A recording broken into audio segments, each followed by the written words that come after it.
You are listening to Alex Nanlohi Podcast, to know the Lord and to make Him known.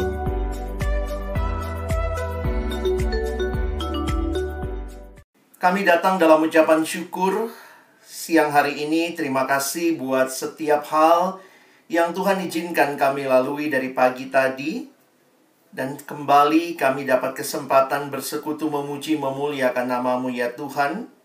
Dan tiba waktunya juga bagi kami untuk membuka firman-Mu. Kami mohon ya Tuhan, ketika kami membuka firman-Mu, bukalah juga hati kami. Jadikanlah hati kami seperti tanah yang baik, supaya ketika benih firman Tuhan ditaburkan, itu boleh sungguh-sungguh berakar, bertumbuh, dan juga berbuah nyata di dalam kehidupan kami. Berkati hamba-Mu yang menyampaikan, setiap kami yang mendengar. Tuhan, tolonglah kami semua, agar kami bukan hanya jadi pendengar-pendengar firman yang setia, tapi mampukan dengan kuasa, dengan pertolongan dari Roh-Mu yang kudus, kami dimampukan menjadi pelaku-pelaku firman-Mu di dalam kehidupan kami, di dalam masa muda kami. Bersabdalah ya Tuhan, kami umat-Mu sedia mendengarnya. Di dalam satu nama yang kudus, nama yang berkuasa, nama Tuhan kami Yesus Kristus, kami menyerahkan pemberitaan firman-Mu. Amin. Shalom, selamat siang teman-teman sekalian. Saya bersyukur buat kesempatan ini, boleh sharing firman Tuhan. Dan kita akan melihat bagian yang diberikan kepada kita pada hari ini dari ayat yang akan sama-sama kita gali, kita pelajari. My loss for your gain, dari Filipi pasal yang ketiga, ayat 1 sampai dengan ayat yang ke-11. Ya, Filipi pasal 3 ayat 1 sampai ayat yang ke-11. Saya minta kesediaan Ameni ya, boleh bacakan bagi kita Filipi 3 ayat 1 sampai ayat yang ke-11. Silakan. Filipi 3 ayat 1 yang sampai ke-11. Kebenaran yang sejati. Akhirnya saudara-saudaraku, bersukacitalah dalam Tuhan.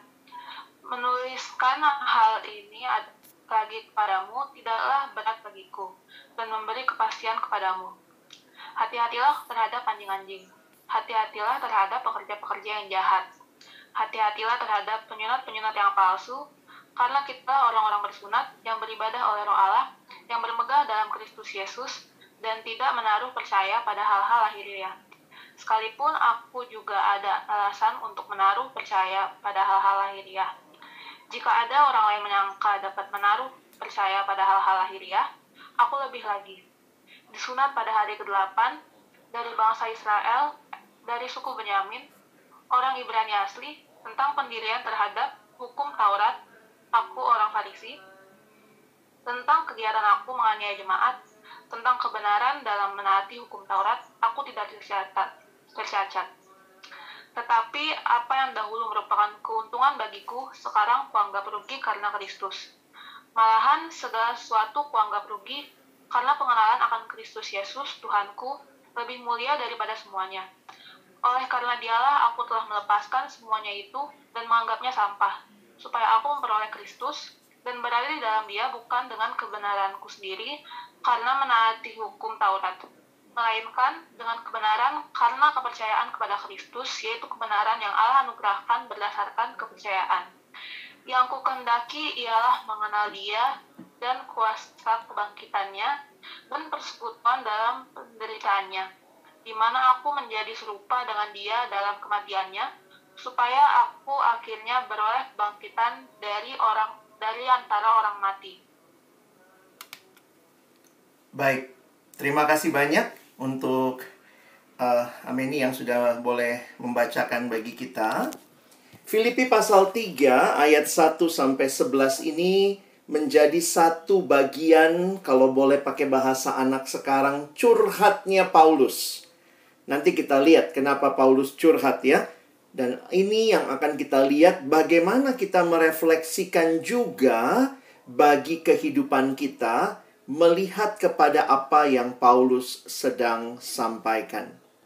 Saya mulai dengan kutipan ini ya, bahwa kekristenan bukanlah sekadar agama, tetapi sebuah relasi dengan Allah melalui Yesus Kristus.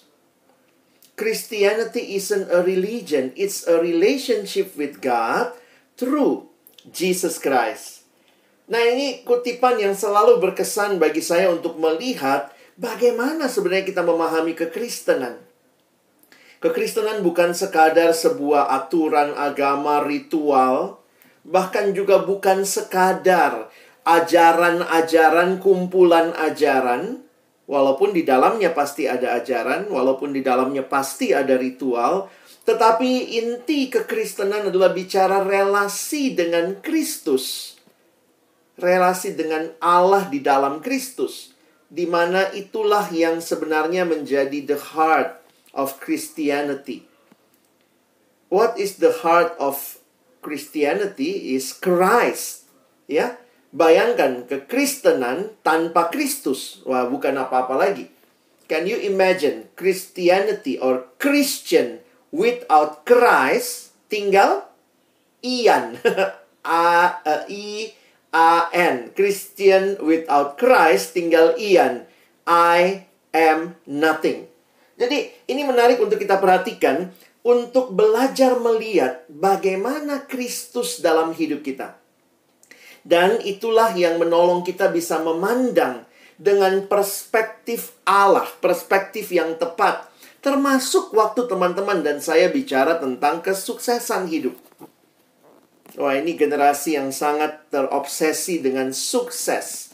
Apakah itu sukses? Apakah sukses berarti mencapai yang kita mau semata-mata? Kesempatan ada di kampus, ya udah ya, lakukan semua hal. Apalagi kalau kita masuk di UI ya, di kampus selalu ikut berbagai hal, katanya nambah-nambah CV begitu ya. Nah, saya ingin mengajak kita melihat dalam perspektif yang tepat bagaimana firman Tuhan mengingatkan kepada kita. Karena dunia melihat sukses hanya sekadar dari pencapaian.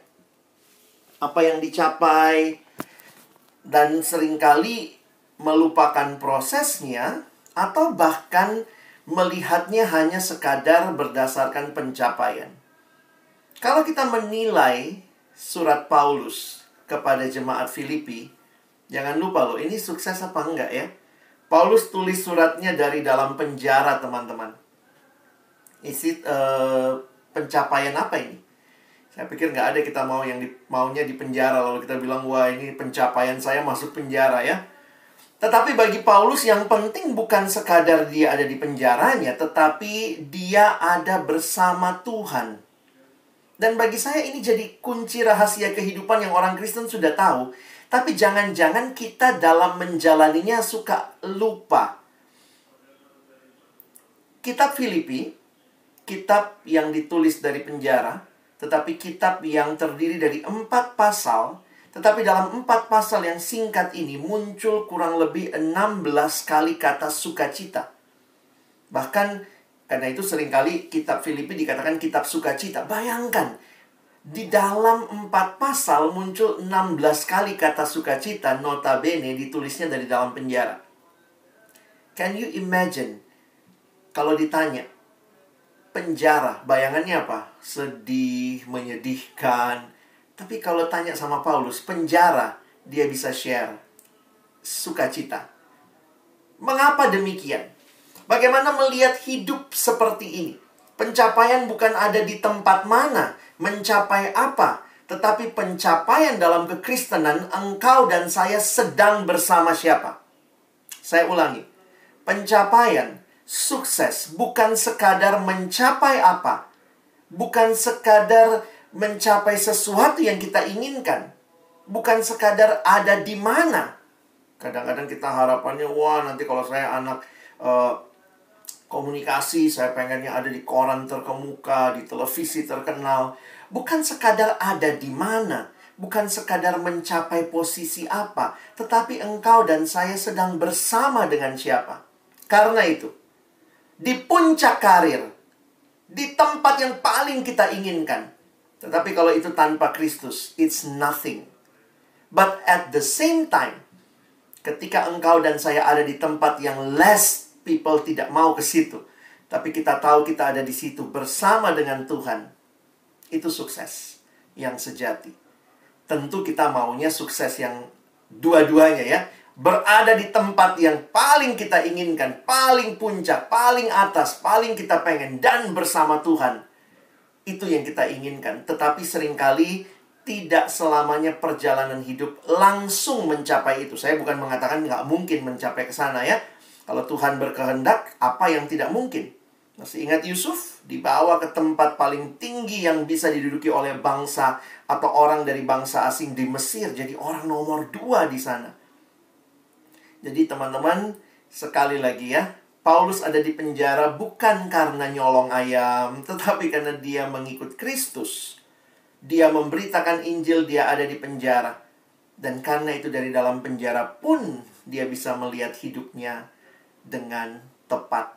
Jadi Paulus lagi share hidupnya, dia lagi curhat teman-teman, ya.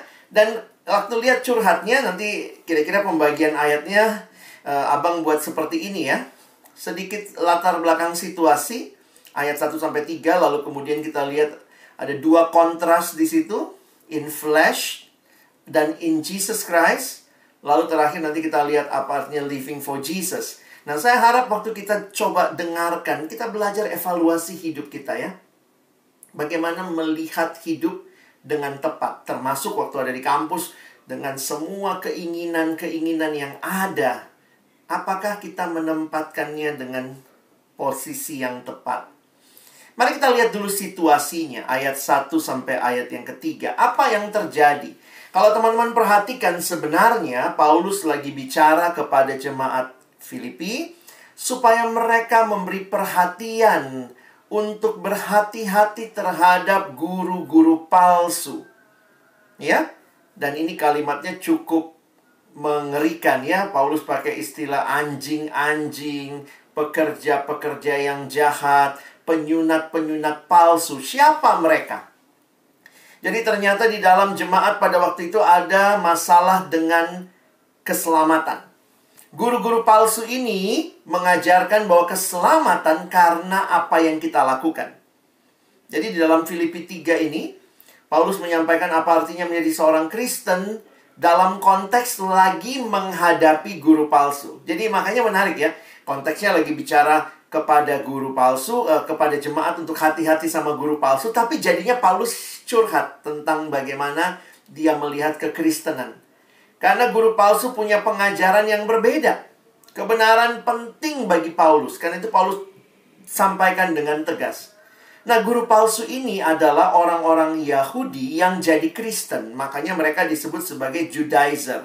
Orang Yahudi yang bertobat jadi Kristen. Nah, mereka bilang sama bangsa-bangsa lain, mau jadi Kristen juga. Kayak kami dong. Pertama, jadi Yahudi dulu. Habis jadi Yahudi, barulah kamu bisa selamat. Jadi, pengajaran mereka, bangsa asing harus jadi Yahudi dulu. Caranya apa? Sunatkan dulu. Karena itu tadi Paulus bilang, kalian penyunat-penyunat palsu. Jadi mereka berpikir bahwa salvation is a reward for goodness. Karena kamu baik melakukan sesuatu, kamu sudah sunat, maka keselamatan mereka mengerti. Bukan hanya percaya pada Yesus. Harusnya kan percaya pada Yesus. Sola gratia. Hanya karena anugerah. Tapi keselamatan bagi guru palsu, percaya Yesus plus perbuatan baik. Jadi Paulus lagi coba sharingkan bahwa bukan begitu. Keselamatan itu sungguh-sungguh karena anugerah Allah. Dan justru karena latar belakang ini kita jadi ngelihat ya bagaimana Paulus mencoba mengajak jemaat untuk melihat kehidupan. Dan Paulus memberikan kontras dari hidupnya sendiri. Saya pikir khotbah terbaik adalah ketika firman disampaikan dan ada bukti nyata dari hidup yang berubah. Nah, ini Paulus sharing hidupnya. Aku dulu kayak kamu juga. Punya cara pikir yang seperti itu. Tetapi bukan begitu. Sekarang saya sudah ada di dalam Kristus. Karena itu Paulus menceritakan tentang masa lalunya dan apa yang menjadi masa kininya di dalam Kristus. Bagi saya, Paulus seperti menemukan the missing piece of a puzzle.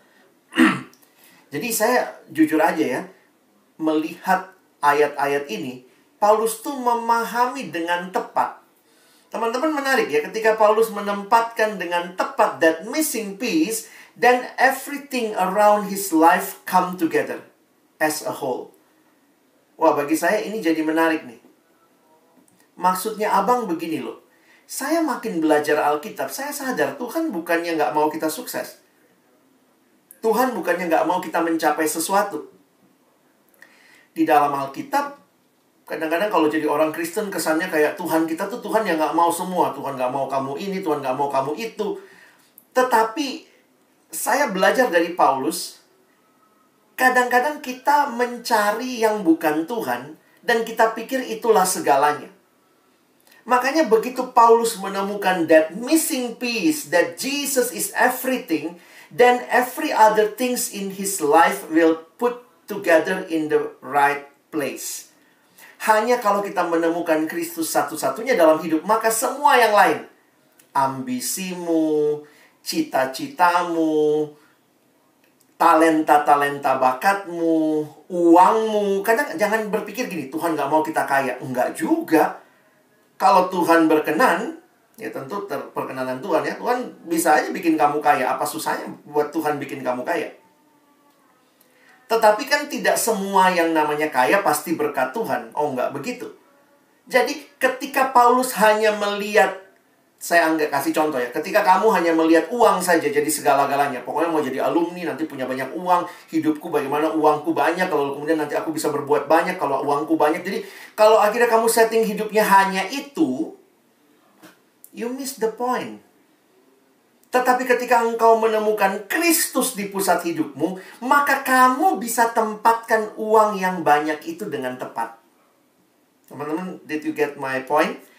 Somehow kalau kita hanya mencari semua dalam hidup ya, tapi kita miss Jesus, wah ini kita miss everything. Tapi waktu kita menemukan Kristus di pusat hidup, then every other things in our life will put together in its place. Ada anak remaja kan, Kak Alex sering sekeliling SMA ya. Jadi ada anak remaja yang bilang, Kak, gue pengen terkenal. Ya, anak sekarang gitu ya, pokoknya gue pengen jadi YouTuber ya, banyak follower. Karena dia ngelihatnya gini ya, gue pokoknya pengen banyak gitu. Gimana ngelakuin yang gue suka. Dan kemudian dia juga dengar banyak kesaksian, wah katanya Kak itu followernya banyak, jadinya ratingnya tinggi, nanti pasang iklan, jadi uangnya banyak. Kadang-kadang kalau ditanya, kayak begitu sebenarnya Tuhan mau nggak sih kita kayak gitu ya? Tapi ketika ketenaran, uang banyak dijadikan cita-cita dia, dan tidak ada Kristus, maka lihat, dia akan melihat everything is about himself. Semuanya tentang dirinya, semuanya tentang dirinya. Tetapi begitu kita melihat Kristus sebagai pengikat segalanya, Yesus tetap harus jadi segala-galanya dan satu-satunya. Maka, begitu dia ngerti itu, langsung dia bisa berpikir, ketenaranku untuk apa? Uang banyakku untuk apa? Dan dia bisa menempatkan other things in his life accordingly, sesuai dengan seharusnya. Wah, jadi bagi saya menarik nih. Paulus sekali lagi sharing tentang apa yang dia lihat dalam hidupnya tentang Yesus. Saya pikir kita jangan jadi orang Kristen yang sekedar pengakuan, oh Yesus segala-galanya. Tapi dalam hidup nggak kelihatan. Kelihatannya kamu jadikan apa segala-galanya? Uang segala-galanya. Cita-citamu segala-galanya. Kesenanganmu segala-galanya. Jadi akhirnya katanya Yesus segala-galanya. Tapi nggak kelihatan tuh. Tapi jangan berpikir juga sebaliknya. Kalau Yesus segala-galanya, maka nggak boleh punya uang. Maka kalau Yesus segala-galanya, nggak boleh punya cita-cita, nggak boleh punya ambisi. Enggak. Kalau Yesus segala-galanya, maka engkau bisa ngerti bagaimana menempatkan ambisimu. Bagaimana menempatkan cita-citamu. Nah, itu poinnya. Karena itu Paulus bicara, bagi saya ini kan generasi GPS ya. Posisi sangat penting. Itulah yang Paulus sharingkan. Pertanyaannya, posisi di mana nih? Dalam daging kah? Atau dalam Kristus? Dan Paulus pernah mengalaminya. Karena itu dia cerita bagaimana hidupnya yang dahulu di dalam daging, maka semua dia tumpukan kepada apa yang bisa dia capai. Itulah yang dia sebut hal-hal lahiriah. Jadi bayangkan, di dalam pencapaian hidupnya, termasuk keselamatan, Paulus berpikir percaya pada hal-hal lahiriah membawa keselamatan. Lihat apa yang dia pede banget ya. Wah, mau bicara hal-hal lahiriah, aku lebih lagi. Disunat pada hari ke-8. Ini mau bicara apa? Sunat pada hari ke-8 itu tradisinya Yahudi. Kalau dia disunat pada hari ke-8, maka berarti bukan cuma dia yang sungguh-sungguh. Sebenarnya ini adalah orang tuanya yang sungguh-sungguh. Ya kan nggak ada anak bayi umur 8 hari datang, tolong dong sunatin ya. Pasti mesti dibawa orang tuanya. Jadi Paulus lagi mau bicara apa? Bicara bibit bebet bobot. Kalau mau bicara hal lahiriah, saya yang paling selamat. Kalau mau bilang bisa selamat karena hal lahiriah, gua nih yang paling selamat. Disunat pada hari ke-8 dari bangsa Israel. Jadi maksudnya dia tulen ya. Dari suku Benyamin. Wow, suku Benyamin salah satu suku yang ada di selatan ya. Koalisi berdua dengan Yehuda. 10 suku lain kan di atas. Jadi orang tuh bangga jadi orang Benyamin, orang Yehuda. Termasuk Benyamin karena raja pertama Israel, suku Benyamin. Namanya Saul. Masih ingat ya? Siapa nama Paulus sebelum berubah? Saulus ya. Jadi memang kalau itu ya, nama opung dipakai terus tuh. Di semua keluarga kita ada nama opung ya. Saulus. Jadi dari suku Benyamin, orang Ibrani asli. Tentang pendirian terhadap hukum Taurat, aku orang Farisi. Ini sekte atau kelompok agama yang paling ketat dengan firman Tuhan. Tentang kegiatan aku penganiaya jemaat. Tentang kebenaran dalam mentaati hukum Taurat, aku tidak bercacat. Jadi kalau semua ini penting dan bisa menyelamatkan, Paulus pasti paling selamat. Tapi keselamatan itu bukan karena kita punya latar belakang yang baik, status sosial, ekonomi, seterusnya. Kita punya pemahaman, pengetahuan seperti Paulus orang Farisi. Atau kita punya pengalaman, dia bilang saya sudah jadi penganiaya jemaat. Teman-teman, kadang-kadang kita membanggakan hal-hal yang kita lihat sesuatu yang bisa kita pegang sebagai andalan. Bukan berarti ini nggak penting. Saya sekali lagi ya, waktu saya membaca ini, saya pikir Paulus nggak bilang begini. Ya udah kalau begitu saya nggak penting orang Yahudinya. Tetapi Paulus menempatkan itu dengan tepat. Makanya dia tulis di ayat 7, tetapi apa yang dahulu merupakan keuntungan bagiku, kuanggap rugi karena Kristus. Jadi sebenarnya dia mau membandingkan kehadiran Kristus di hidup dia membuat segalanya itu jadi nothing. Karena yang terjadi adalah hanya Kristus yang bisa menolong kita menempatkan semua pada tempat yang seharusnya. Jadi kegagalan masa lalu Paulus, kalau kita simpulkan, dia terlalu pede teman-teman ya. Dia pede, tanda kutip, percaya diri. Maksudnya meyakini dirinya lah segala-galanya. Dan saya pikir itu semangat psikologi modern. Kaulah segala-galanya, just follow your heart. Karena itu yang kita dengar nih, anak sekarang dikasih tahu, ikutin aja, follow your dream. Kadang-kadang saya pikir gini, kalau follow your dream lalu dreammu adalah jadi orang kaya aja, masa Tuhan cuma segitu ya? Ciptain engkau cuma jadi orang kaya? It's too small for God to just create you for that. Jadi memang orang kalau terlalu percaya diri, dalam arti percaya dirinya lah segala-galanya, itu mentoknya sama dirinya. Kan itu Paulus bicara beyond. Dia berkata, sekarang saya melihat ini di dalam Yesus. Ketika di dalam Yesus, maka Paulus sekali lagi bisa menempatkan semua hal dengan tepat. Makanya dia katakan kalimat ini. Malahan segala sesuatu kau anggap rugi karena pengenalan akan Kristus Yesus Tuhanku lebih mulia dari semuanya. Oleh karena dialah aku telah melepaskan semuanya dan menganggapnya sampah, supaya aku memperoleh Kristus dan berada di dalam dia bukan dengan kebenaranku sendiri karena mentaati hukum Taurat, melainkan dengan kebenaran karena kepercayaan kepada Kristus, yaitu kebenaran yang Allah anugerahkan berdasarkan kepercayaan. Bagi orang percaya, esensi utama kehidupan percaya kita adalah Kristus. Ini bukan basa-basinya orang Kristen. Di dalam teologianya Paulus, dia berulang kali menggunakan istilah di dalam Kristus. Di dalam Dia, di dalam Kristus, di dalam Yesus. Kalau kalian lihat, ini mewarnai teologianya Paulus. Kurang lebih Paulus menggunakan istilah ini dalam surat-suratnya 164 kali. Dan 15 kalinya ada di kitab Filipi. Di dalam Kristus. Di dalam Kristus. Fokusnya Yesus. Teman-teman, ketika engkau melihat Yesus, keselamatan yang dari Dia, keselamatan bukan karena apa yang kau lakukan. Kalau lihat ayatnya dalam terjemahan bahasa Indonesia sehari-hari, Paulus mau mengatakan begini, bukan saja hal-hal tersebut, tetapi malah segala sesuatu yang saya anggap sebagai hal-hal yang hanya merugikan saya. Yang saya miliki sekarang ini adalah lebih berharga, yaitu mengenal Kristus Yesus Tuhanku. Karena Kristus, maka saya sudah melepaskan segala-galanya. Saya menganggap semuanya itu sebagai sampah saja, supaya saya bisa mendapat Kristus. Dia lanjutkan ayat 9. Dan betul-betul bersatu dengan Dia. Nah, ini bahasa Indonesia sehari-hari menggunakan istilah dalam Kristus. Dia jelaskan betul-betul bersatu dengan Dia.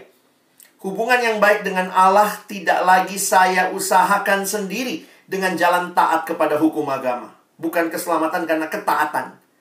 Sekarang saya mempunyai hubungan yang baik dengan Allah karena saya percaya kepada Kristus. Jadi hubungan yang baik itu datang dari Allah. Bukan dan berdasarkan percaya pada Yesus Kristus. Bukan dari dirinya. Jadi harus dimengerti, Jesus plus nothing, that is everything. Memang konteksnya di sini Paulus lagi bicara keselamatan ya. Tetapi sekali lagi saya mau mengingatkan, hanya ketika kita bisa menempatkan Kristus di pusat hidup, then every other things will be put in its place. Keselamatan bukan saya. Jadi keselamatan Kristen itu percaya pada apa yang Yesus lakukan bagi kita. Makanya yang juru selamat itu Yesus. Begitu kamu menambahkan sesuatu kepada keselamatanmu, juru selamatnya jadi kamu, gitu ya. Makanya kekristenan tidak. Juru selamat kita hanya Yesus. Keselamatan bukan apa yang saya lakukan bagi Tuhan, tapi apa yang Kristus lakukan bagi kita. Jadi, sebenarnya dari prinsip ini, saya bisa belajar bagaimana supaya kita mengalami kehadiran Kristus dengan nyata. Ya ini, PT, bukan PD ya. Percaya diri, dirimulah segala-galanya. Tapi percaya Tuhan, Tuhanlah segala-galanya. Dan jangan lupa, Tuhan kok yang memberikan kepada kita kemampuan. Teman-teman bisa kuliah, bisa masuk UI. Tuhan yang kasih kalian kemampuan untuk bisa nanti bekerja. Kalian bisa bikin tugas. Jadi saya tidak melihat itu bertentangan. Tetapi ketika kita buang Tuhan dari semua yang Dia karuniakan, maka kita jadi tidak bisa menempatkan dengan tepat apa yang Tuhan berikan. Memang ya, manusia ini kecenderungan kita begitu ya. We love the gift, but we don't really love the giver. Sebenarnya dari mana uang? Dari Tuhan. Dari mana kepintaran? Dari Tuhan. Dari mana ketenaran, kalau kita mau pakai istilah itu ya. Dari mana posisi, dari mana jabatan. Coba lihat hidup Yusuf, semuanya kan dari Tuhan. Tetapi begitu kita menjadikan itu, oh ini sekadar pencapaian sayalah segala-galanya. Jadi kita buang Tuhannya, tapi kita nikmati berkat Tuhannya. We love the gift, but we don't love the giver. Karena itu hidup Kristen mengembalikan the giver in its right and perfect place, yaitu di atas segala-galanya. Dialah segala-galanya. Waktu kamu bisa menempatkan sang pemberi, the giver, di tempat yang tepat, maka semua pemberiannya akan ada pada tempat yang terbaik. Tetapi kalau kamu buang pemberinya, maka semua pemberian itu bukan jadi berkat, tapi jadi kutuk buat kita. Itu yang ngeri. Jadi sekali lagi teman-teman, saya belajar mengerti ya. Tuhan tuh bukannya nggak mau apa yang teman-teman kejar. Tetapi kayak Tuhan ingatkan, kamu kejar semua itu untuk apa?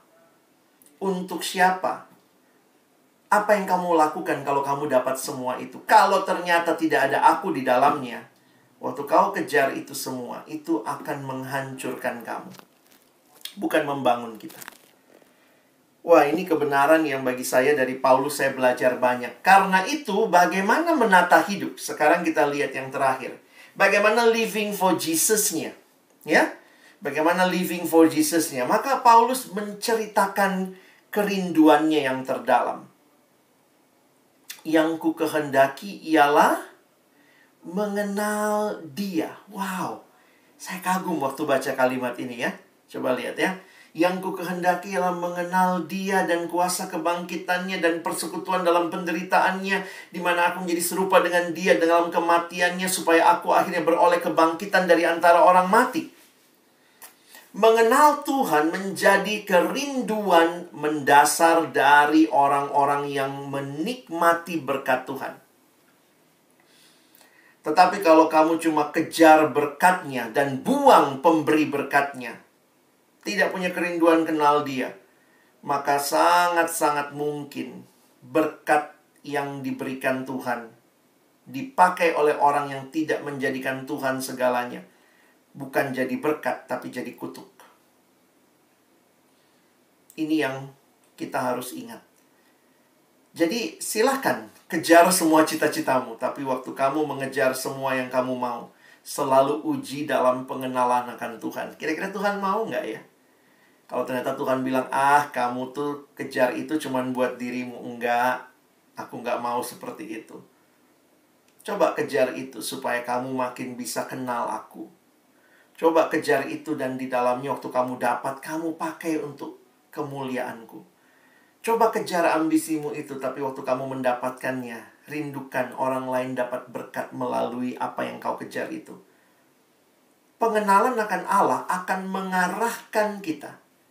Karena begitu kita kenal Sang Pemberi berkat, kita tahu Dia maunya apa dengan berkat-berkat yang kita terima. Ya? Kan kita kadang mau berkatnya aja, lalu kita pikir dipakai untuk diri kita. Enggak.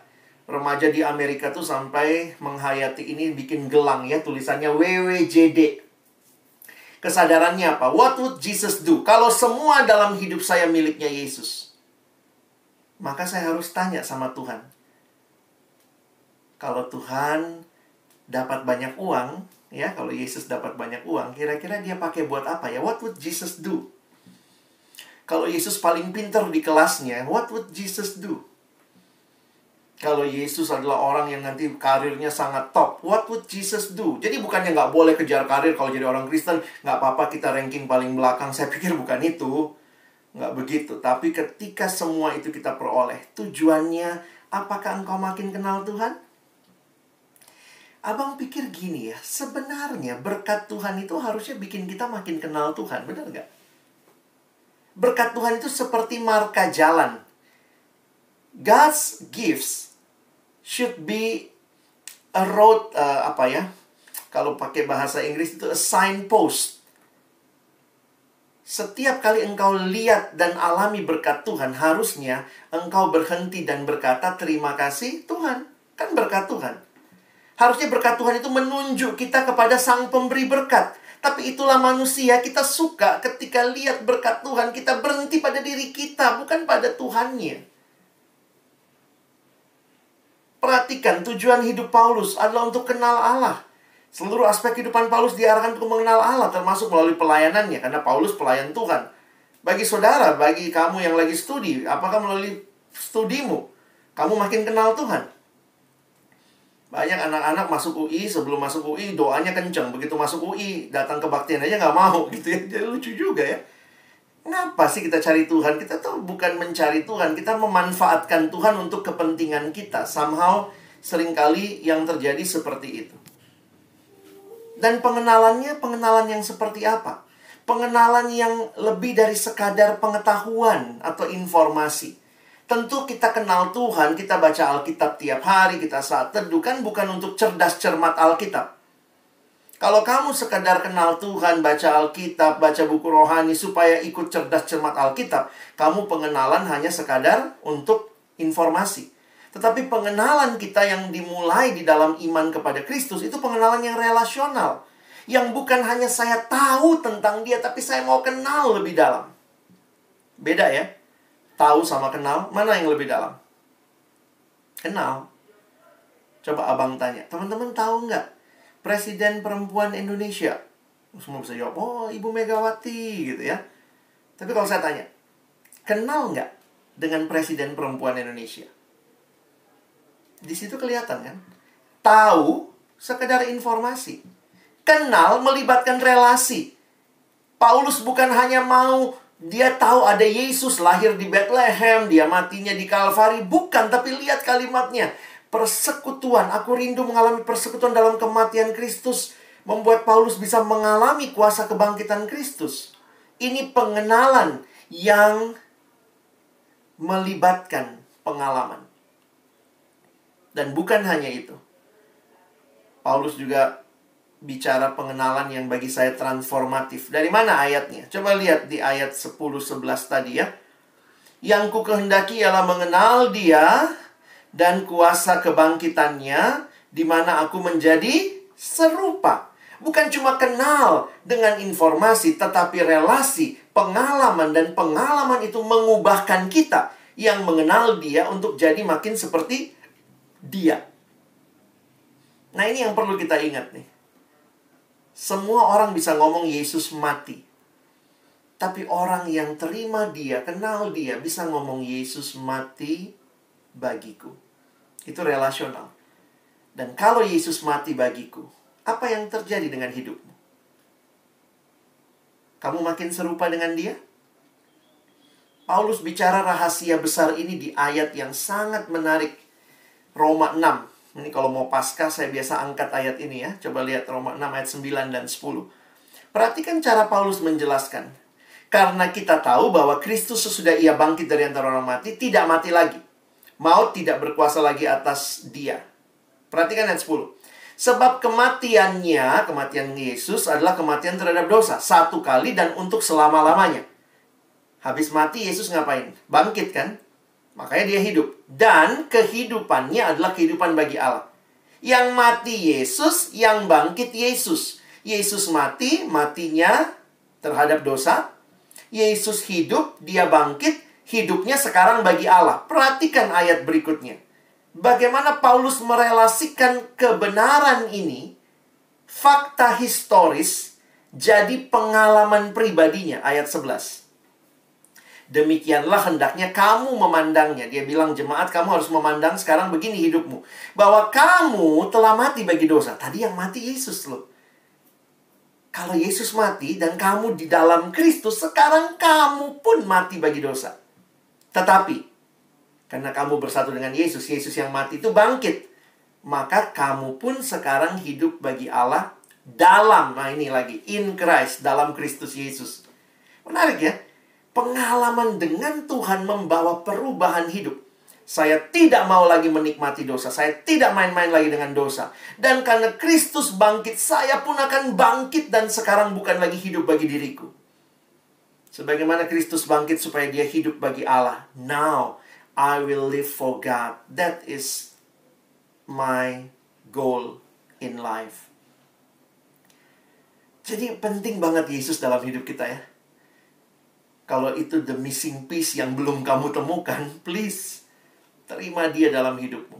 Then every other things will be put in the perfect place. Jadi kehidupan Kristen sebenarnya adalah kehidupan yang dimulai dari percaya pada Yesus, believing in Christ, but also becoming like Christ.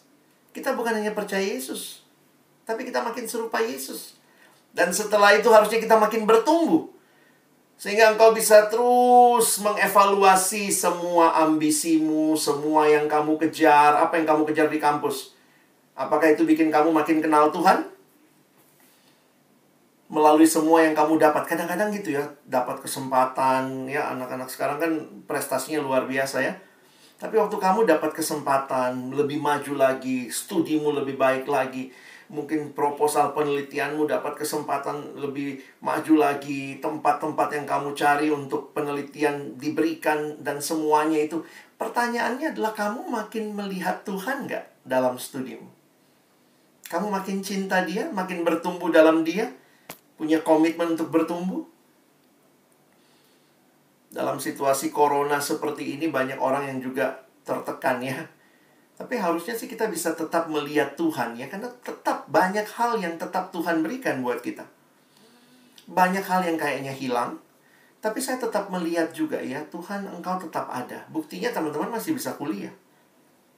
Mungkin nggak enak bang online. Ya emang nggak enak. Ini nggak semestinya. Tetapi tetap ini anugerah Tuhan. Yuk kita bisa kuliah. Kita bisa berjuang untuk do something gitu ya. Kalian bikin tugas, bikin mungkin proposal, kalau lagi mau bikin skripsi dan seterusnya gitu. Tapi pertanyaannya adalah, apakah semua ini dikawal dengan kerinduan terus kenal Tuhan ya? Semua berkat yang kamu terima harusnya mengarahkan kamu kepada Sang Pemberi berkat. Maka miliki hidup yang terus bangun hidup berakar dalam firman. Firman itu menolong kita ya. 2 Timotius 3 bilang, segala tulisan yang diilhamkan Allah memang bermanfaat untuk, lihat fungsi firman, mengajar, menyatakan kesalahan, memperbaiki kelakuan, dan untuk mendidik orang dalam kebenaran. Dengan demikian tiap-tiap manusia kepunyaan Allah diperlengkapi untuk setiap perbuatan baik. Terus dekat dengan Tuhan, dengan firman-Nya. Karena kalimat ini menarik ya. D.L. Moody mengatakan, the Bible will keep you from sin, or sin will keep you from the Bible. Hati-hati. Makin lama nggak baca firman, ya makin terbiasa dan gampang melakukan dosa. Harusnya sih, the Bible will keep us from sin. Dan nikmati community. Tuhan kasih komunitas. Ada PO Visit. Kalian ada kelompok kecil. Saya pikir itu sesuatu yang Tuhan berikan untuk engkau dan saya terus hidup kenal Tuhan. Terus ambisi-ambisi kita juga dijaga oleh komunitas. Ada teman yang negur, waduh sorry nih, gue lihat hidup lu kayaknya lagi fokus banget, sampai kayaknya lu lupa deh untuk hal-hal yang lu sudah komitmenkan untuk bertumbuh dalam Tuhan, untuk datang setiap kelompok kecil, untuk datang PJ setiap minggu. Nikmati semua ini. Hiduplah berbeda dengan dunia. Kadang-kadang bukan apa yang dikejar beda ya. Kita kan kalau di kampus juga lulus kan. Mau dia Kristen, nggak Kristen, pengennya lulus. Pengennya studi terbaik, IP terbaik. Tetapi biarlah itu didasari pada motivasi yang benar, kerinduan yang benar, tujuan yang melampaui apa yang kelihatan, begitu ya. Sehingga ini mewarnai studimu. Kalau nanti kamu sudah kerja, mewarnai pekerjaanmu. Waktu kamu bergaul, Tuhan juga yang berikan teman kok. Tuhan yang berikan pergaulan. Tapi kita bisa pilih dan pilih. Ini benar atau tidak. Kita teman supaya kelihatan populer. Ada orang yang teman supaya pansos gitu ya. Panjat sosial. Pengen aja. Nanti kalau gue teman sama dia, nanti kayaknya nama gue naik gitu. Sebenarnya apa sih yang menjadi tujuan kita? Kalau sudah berpacaran, pacaran kita seperti apa? Relationship. True love waits. Ada kalimat kecil di bawahnya. Save it until marriage. Belajar dalam, kalau ada yang bilang, wah gila pacaran belum pernah ciuman, gila cupu banget. Lu pacaran pegangan tangan aja, ciuman aja nggak pernah. Waduh, kayaknya banyak hal-hal yang kayak dilanggar aja begitu ya, karena dianggap biasa. Tapi waktu kita kejar, apakah kita kejar kekudusan juga dalam pacaran kita? Dan nanti dalam rumah tangga juga saya pikir ya, kalau kalian melihat ini sebagai bagian yang penting, maka kalian akan bangun dari sekarang. Ya. Jadi, apa yang menjadi keuntungan? Paulus lihat ini hal yang rugi karena dia kenal Yesus. Tapi banyak orang dalam hidup justru sedang membanggakan hal-hal yang merugikan.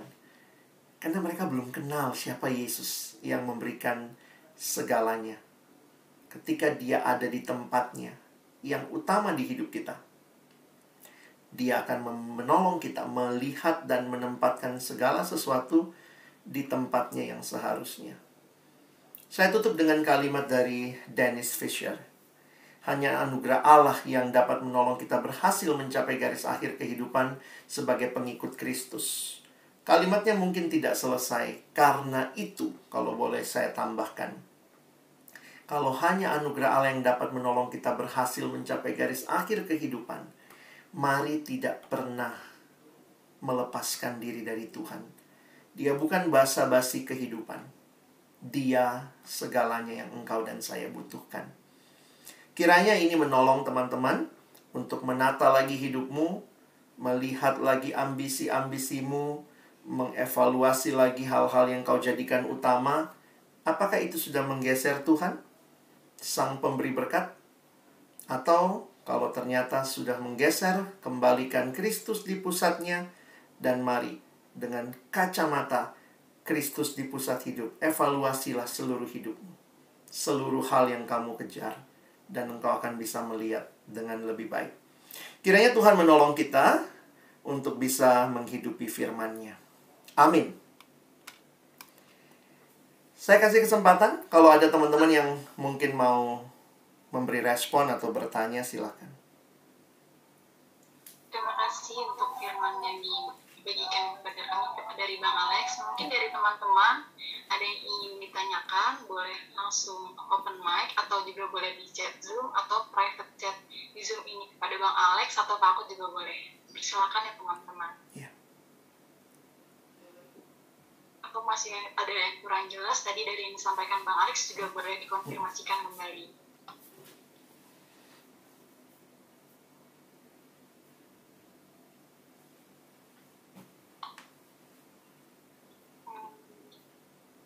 Udah ada pertanyaan yang masuk nih Bang di chat. Silakan deh. Jadi mau tanya Bang soal yang mengenal Tuhan. Jadi mungkin ada beberapa dari kita yang memang mengenal Tuhan dan menikmati Tuhan, hidup dalam Tuhan. Tetapi pas mencari pengetahuan tentang Tuhan atau membaca Alkitab itu masih mager-mager. Misalnya mau pendalaman Alkitab dan sebagainya. Jadi mungkin kayak harus disuapin dengan kata kutip itu dari PJ atau dari gereja. Namun kayak pendalaman Alkitab pribadi itu masih minim dan sebagainya. Kalau kayak gitu, gimana cara mengatasinya ya Bang? Bang Alex ada tips-tips gak buat pengenalan akan Tuhan tersebut supaya nggak malas-malasan? Iya. Itu sih Bang yang pertanyaan Mas dari aku. Thank you ya. Ya ini pergumulan semua kita lah ya. Karena nggak ada kita yang sangat rajin gitu ya. Ya tapi salah satu yang menarik ya, bahwa Tuhan sebenarnya memberikan semua hal yang engkau dan saya butuhkan untuk bisa mengatasi itu. Bapak John Stott dalam komentarinya terhadap kitab Roma, dia mengatakan untuk memastikan engkau dan saya bertumbuh, Tuhan memberikan 3 hal. Pertama, dia kasih rohnya yang kudus, diam di hati kita. Yang kedua, dia kasih firman Tuhan, firman yang menolong kita gitu ya. Dan yang ketiga, dia kasih komunitas. Nah itu saya sudah bahas sebenarnya tadi ya, kecuali yang Roh Kudus tadi saya nggak bagikan khusus. Jadi kalau ditanya, Bang bagaimana nih? Kadang baca Alkitab tuh malas atau apa, belum lagi kalau baca nggak ngerti atau apa gitu ya. Nah saya melihat pakai yang ketiganya teman-teman ya, manfaatkan komunitas. Karena itu bertumbuh itu saya juga sadari dalam komunitas. Jadi memang Tuhan berikan kesempatan kita bertumbuh pribadi ya. Ketika skill kita makin baik, kita bisa gali Alkitab sendiri, kita bisa baca. Tapi kalau memang masalahnya seperti yang dikatakan tadi, Bang kadang masih malas, masih apa, cari teman persekutuan, teman-teman yang mau bertumbuh bersama, teman kelompok kecil yang rindu sama-sama memang hidup bagi Allah. Nah saya pikir itu bisa jadi hal yang menolong kita mengatasi kemalasan kita, keengganan kita. Dan mesti apa ya, Tuhan memberikan kita kesempatan untuk memilih. Jadi cobalah pilih untuk bangkit dari kemalasan kita.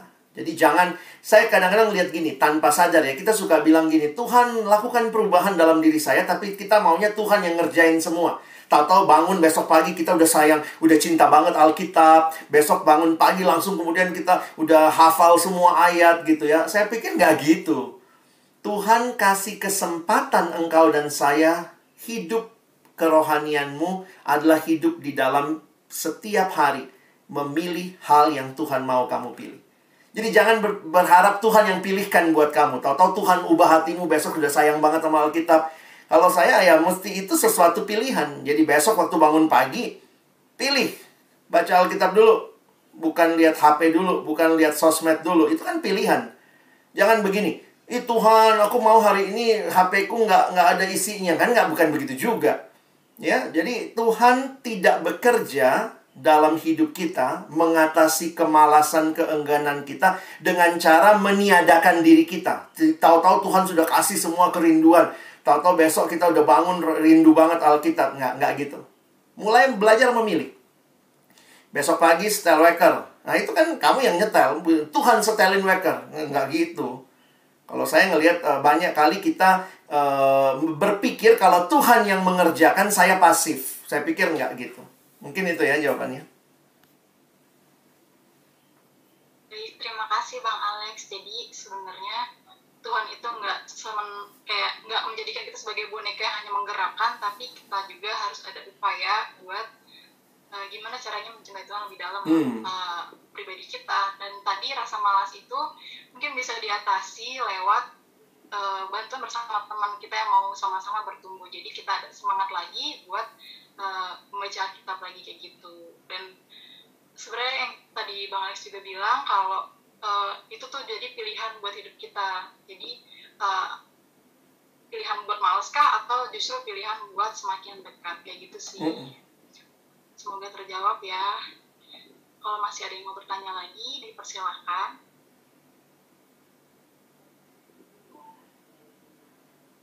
Boleh open mic atau juga boleh private chat lagi ke aku atau ke Bang Alex langsung juga boleh.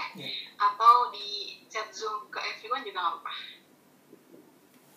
Oh, ada pertanyaan masuk lagi ini Bang. Ya, silakan. Jika komunitas bisa jadi bantuan, bagaimana teman juga sedang jika komunitas bisa jadi bantuan, gimana kalau teman kita juga lagi sama-sama jatuh? Lalu bagaimana caranya kita bisa bangkit bersama teman, tapi di satu sisi pribadi juga jadi gini, kita pribadi kita sedang jatuh, tapi teman bersekutu kita, teman bertumbuh bersama kita juga sedang jatuh nih Bang. Nah, gimana caranya kita bisa bangkit bersama-sama sama teman kita yang sama-sama sedang jatuh ini Bang? Seperti itu mungkin pertanyaannya. Ya, saya melihatnya memang ada orang-orang yang Tuhan hadirkan dekat dengan kita. Dalam arti kayak teman yang kayak close friend gitu ya. Tapi tetap saya juga melihat Tuhan memberikan kita komunitas. Komunitas yang lebih luas. Mungkin ya saya kasih contoh aja ya praktis biar kalian ngerti juga ya. Saya juga kan ngalamin, kadang bukan berarti hamba Tuhan selalu segar terus, fit terus kerohanian, bangun pagi langsung Alkitab begitu. Kadang-kadang malas juga gitu ya. Tapi kemudian saya bersyukur ya saya punya kebiasaan lah ya, kebiasaan yang saya paksa juga. Saya harus punya komitmen baca buku rohani. Jadi kadang gini ya, kita harapin teman juga lagi males. Kita harapin komunitas yang lagi deket sama kita juga lagi terpuruk. Maka ya kalau saya baca buku, sekarang banyak khotbah di YouTube, banyak podcast. Saya kadang dengerin podcast gitu ya. Bahkan jujur aja kadang-kadang saya denger lagi khotbah saya sendiri. Jadi preaching to myself. Kadang-kadang kan saya bilang, jangan malas, baca Alkitab. Saya perlu dengar khotbah saya sendiri beberapa kali ketika lagi ngalamin pergumulan itu. Jadi seringkali Tuhan berbicara tidak dengan teman yang dekat saja. Tapi kadang-kadang waktu dengar khotbahnya siapa, jadi saya biasanya punya pengkhotbah favorit lah ya kalau lagi ini dengerin gitu ya. Jadi let God preach through him to me gitu ya. Jadi meyakini bahwa Tuhan bisa pakai berbagai cara. Nah tapi tetap teman-teman harus berjuang. Seperti beginilah. Bagaimana caranya kalau kita beli obat sakit kepala, kita lagi sakit kepala, beli obat sakit kepala, gimana caranya supaya obat sakit kepala itu berfungsi dengan baik? Jangan kemudian kamu beli obat sakit kepala lalu taruh di bawah bantal, kamu tidur, obat sakit kepalanya ditaruh di bawah bantal. Itu nggak berfungsi. Mau kamu beli satu pabrik, kalau begitu cara pakainya, you miss the point of using it. Nah, tetapi bagaimana cara pakainya? Ya dibuka, bukan dijilat, dicelupin ya, ditelan gitu. Itu cara pakainya. Nah, kadang-kadang begini, kita tuh kayak nggak maunya khasiatnya tapi nggak tahu cara pakainya. Sama kayak anak remaja pernah gitu ya, Kak Alex, saya udah nggak takut tidur sendiri. Kenapa? Wah, sekarang saya kalau tidur saya taruh Alkitab di samping saya. Hah? Buat apa? Ya kalau ada setan saya, gitu ya. Jadi dia pikir begitu cara pakai Alkitab ya. Saya bilang itu nggak guna gitu ya. Begitu, iman timbul dari pendengaran akan kitab suci. Jadi isinya yang harus kamu baca, bukan fisiknya. Saya bilang kebanyakan nonton film Hollywood kamu, yang hantu-hantu Hollywood. Nah, poin saya mungkin sama ya. Jadi di dalam kita bagaimana dengan teman ya, kita datang share, komitmen bersama, saling menegur, saling menjaga. Kalau teman lagi terpuruk, ya YouTube mungkin. YouTube bagaimana caranya? Ya didengerin khotbahnya gitu ya. Dibuanglah kuotamu beberapa untuk dengerin itu. Kalau buku ada buku, ya baca bukunya. Jangan bukunya digini-giniin, nggak dibaca gitu. Jadi ada cara pakainya. Tapi ingat, Tuhan sudah kasih begitu banyak hal di sekitar kita. Cuma kadang-kadang kitanya yang merasa Tuhan tidak bekerja. Hanya karena kita yang malas. Kita maunya Tuhan bekerja pakai cara yang tadi ya. Saya nggak ngapa-ngapain. Anak remaja suka gitu, datang sama saya. Apalagi kalau yang mau masuk kuliah, Kak Alex, apa dia? Saya pengen tahu rencana Tuhan buat saya. Saya pengen tahu Tuhan mau apa sih buat hidup saya ke depan gitu ya. Anak SMA begitu ya, mau cari kuliah. Terus saya nanya, oh gitu deh, kamu rajin baca Alkitab? Ah, itulah Kak masalahnya. Ini lagi sibuk kelas 12, nah sibuk banget. Mau cari kehendak Tuhan, mau tahu kehendak Tuhan, tapi nggak buka firman. Itu kan lucu. Jangan mimpi tahu kehendak Tuhan dengan Alkitab yang tertutup. Jadi jangan mempermainkan Tuhan, tetapi belajarlah untuk menggunakan apa yang sudah Tuhan berikan. Jadi untuk menolong kamu bangkit, Tuhan kasih begitu banyak hal. Termasuk datang PJ kan? Ini kan bukan masalah ada temanmu di sini, tapi Tuhan bicara mungkin lewat firman, Tuhan bicara lewat tanya jawab, begitu. Baik, terima kasih Bang Alex, semoga terjawab ya. Intinya jadi bukan hanya satu media aja yang Tuhan bisa kasih buat kita semakin bertumbuh. Banyak cara buat kita bisa bertumbuh. Misalnya lewat tadi YouTube atau dari podcast dan lain sebagainya bisa kita gunain buat sama-sama kita bertumbuh. Lalu masih ada satu pertanyaan lagi nih Bang yang masuk aku. Yeah. Izin bertanya untuk Bang Alex, bagaimana cara untuk menghadapi teman yang bilang atau menganggap kita sok rohani ketika kita berusaha untuk hidup dalam Tuhan? Wah, ini memang pergumulan berat ya buat kita ya. Karena kita tuh sangat hidup di hadapan manusia. Saya juga sadar ya. Kadang-kadang kita lebih takut penilaian orang tentang kita, bukan tentang apa yang Tuhan anggap tentang kita. Jadi saya sih belajar juga untuk mengatakan apa yang memang jadi kerinduan saya juga. Termasuk kepada orang-orang yang dekat. Memang nggak mudah, tapi butuh proses. Cerita pengalaman di FISIP lah. Saya dulu, karena saya ini kan orang yang masuk jalur undangan. Zaman saya namanya PMDK. Jadi saya masuk UI PMDK, dan zaman saya, kami yang PMDK itu, NPM-nya kelihatan lu PMDK. Ketahuan lah. Ada kode tertentu di belakang. Jadi anak-anak tuh udah tahu. Bahkan awal-awal, apalagi saya anak daerah, dan saya ini orang yang nggak enakan gitu. Saya nggak enakan jauh dari orang tua.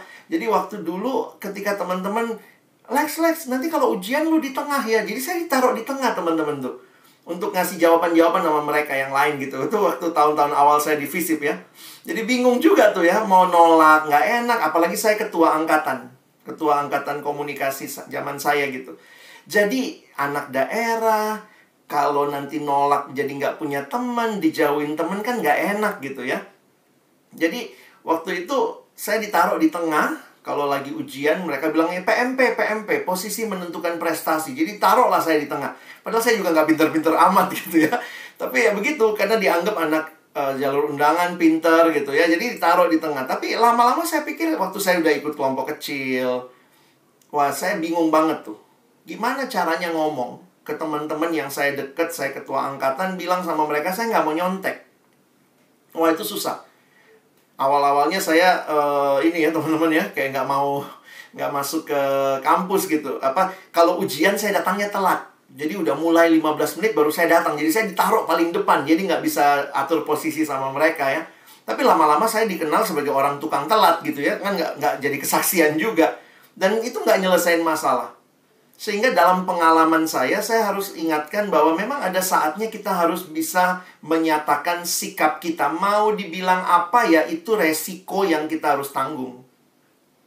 Dan waktu itu, saya sadar juga ya, saya nggak gampang berubah. Jadi ada satu teman baik saya bilangnya sama dia. Dia nggak seiman sama kita, dia teman baik saya, kami sering belajar sama-sama, dia sering nginep di kosan saya kan anak daerah ya.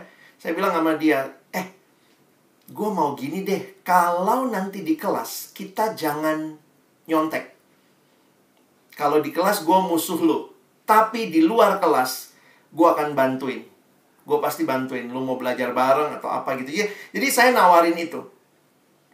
Dan dia awalnya juga bilang, sok banget lo gitu ya. Tapi akhirnya, teman-teman, dia ngerti. Karena saya pikir ketika kita punya teman yang baik juga, dia ngerti gitu ya. Dan akhirnya, dia yang ngomong ke teman-teman yang lain. Jadi jujur aja, bukan saya tuh yang ngomong. Waktu mereka pada ngomong, halo Alex, duduk sini, nyontek gitu ya. Terus dia ngomong, udahlah, kalau si Alex mah nggak mau dia pendeta gitu ya. Dia yang mempendetakan saya sejak saya kuliah di FISIP UI tingkat 1. Dia sudah panggil saya pendeta. Jadi saya dikenal pada waktu itu ketika saya komitmen tidak mau nyontek, saya baca Alkitab tiap hari karena dia sering ke kamar saya, dia lihat gitu. Apaan tuh? Saya saat teduh ya, saya keluarin Alkitab, terus dia bilang, dasar lu pendeta. Tapi tetap dia deket sama saya karena dia tahu catatan saya paling lengkap. Saya tunjukin kualitas juga. Lu bilang nggak butuh gua, ntar lu dateng deh pas ujian, pas mau ujian pada datang minta catatan saya dijadiin master di fotokopi gitu ya. Jadi kadang-kadang saya pikir gini, ada resiko ketika kita mau mengatakan siapa kita sesungguhnya. Tetapi di dalam anugerah Tuhan tetaplah jadi sahabat yang baik. Nah, saya melihatnya mungkin mereka benci sama saya kalau ujian. Tetapi di luar ujian saya tetap jadi teman yang baik. Kalau mereka mau pinjam catatan, saya pinjamkan. Karena bagi saya itu di luar ujian. Dan catatan saya bisa bertahan jadi rekor di fotokopian jadi master gitu ya. Nah, jadi ini triknya ya kalau saya bilang. Tapi nggak bisa kita menghambat. Jangan panggil saya pendeta. Mau bilang apa? Itu kesimpulan dia terhadap hidup saya. Dan bahkan ketika saya sekarang benar-benar jadi pendeta, saya pikir Tuhan terima kasih ya. Apa yang dulu saya lihat sebagai ejekan, ternyata itu sesuatu yang Tuhan telah tanam jauh sebelum saya dipendetakan. Nah ini bagi saya nggak tahu teman-teman mau dikenal sebagai apa? Orang baik yang tukang beri contekan, orang baik yang kompromi dengan semua hal, atau kamu orang yang mungkin dianggap sok rohani, tetapi sebenarnya itu pilihan yang baik dan temanmu seiring berjalannya waktu akan lihat dalam hidupmu seperti apa. Ya mungkin nggak menjawab khusus, tapi ya itu ya yang abang cerita dari apa yang abang alami di FISIP ya. FISIP VIA itu tempat di mana kita solidaritasnya sangat tinggi, tetapi termasuk dalam hal-hal yang salah, kita pun sering solidaritas yang salah. Mungkin itu. Baik, terima kasih Bang Alex. Semoga terjawab ya pertanyaannya. Untuk sesi diskusi pada kali ini sudah cukup waktunya. Kalau dari aku pribadi yang aku nikmati pada firman ini, sebenarnya pencapaian dalam kekristenan itu bukan mencapai posisi apa, ada di mana kita, melainkan engkau dan aku sedang bersama dengan siapa. Kalau kita jadikan Yesus segala-galanya menjadi pusat hidup kita, maka kita akan dapat menempatkan segalanya juga dengan tepat. Tetapi jika kita memberi berkat tersebut, maka sangatlah mungkin berkat tadi dapat berubah menjadi kutuk yang menghancurkan dan bukan membangun. Oleh karena itu, kiranya segala yang kita capai, talenta, prestasi, boleh menjadikan kita semakin rindu akan pengenalan akan Tuhan, semakin intim berelasi dengan Tuhan, dan berkomitmen untuk bertumbuh. Dipersilakan untuk Bang Alex menutup firman pada hari ini.